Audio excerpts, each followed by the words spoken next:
Hi everybody, welcome back. So we're on the third part now of our layering over a canvas, over the textures, etc., and bringing a bit of structure into the canvas itself.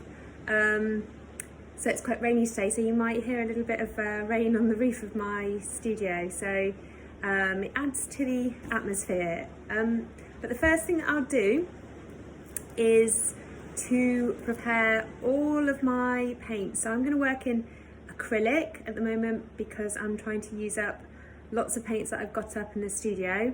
And what I like to do is to lay them out in pretty much the colour rainbow sort of scheme, so that I can see more or less which tones of colour that I have. So just for the sake of the intuitiveness and the kind of spontaneity of this process, I don't spend that much time mixing at the moment different tones. I might do that a little bit later on, but I tend to use the kind of ready-made colours that are there for this process-led activity. Later on, if I want to sort of bring in sort of subtleties, etc., then yes, I will start to mix and blend a little bit with the palette of colours that I have.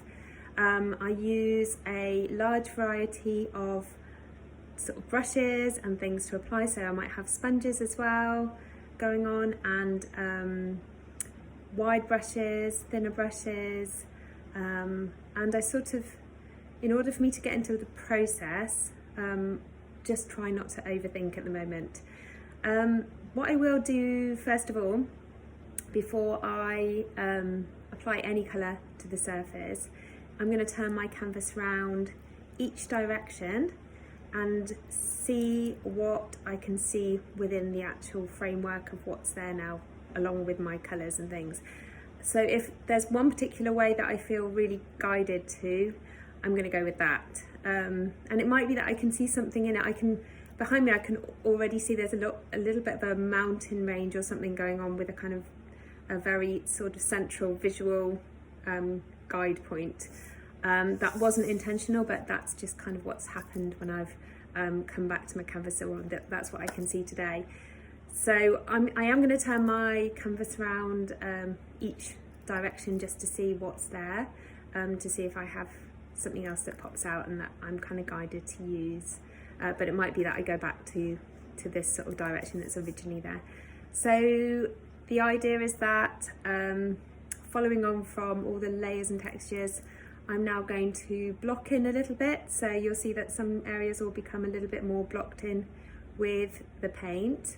I am going to use a matte medium, acrylic medium in my paint, just so that I can get some sort of translucent layers or semi-translucent layers if I want to have them. So there will be different things going on. It's intuitive, it's process, it's enjoyable. So just enjoy, again, this sort of playfulness without overthinking.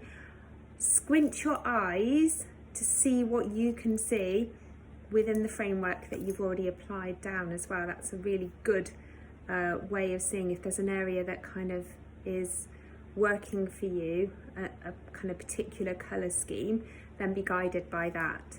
But the whole idea really is just that you get into the process and flow. So today is all about flow really. So I will be doing a quick video again in the middle. You can see how I sort of step by step create structure to my canvas, and hopefully I might have reached a little bit of a conclusion by the end, but it by no means does it mean that my canvas is finished. As I said at the beginning, it could be around sort of 4 or 5 layers within a particular canvas before I decide that I've reached a conclusion. So enjoy, and looking forward to seeing what happens from here. See you in a bit.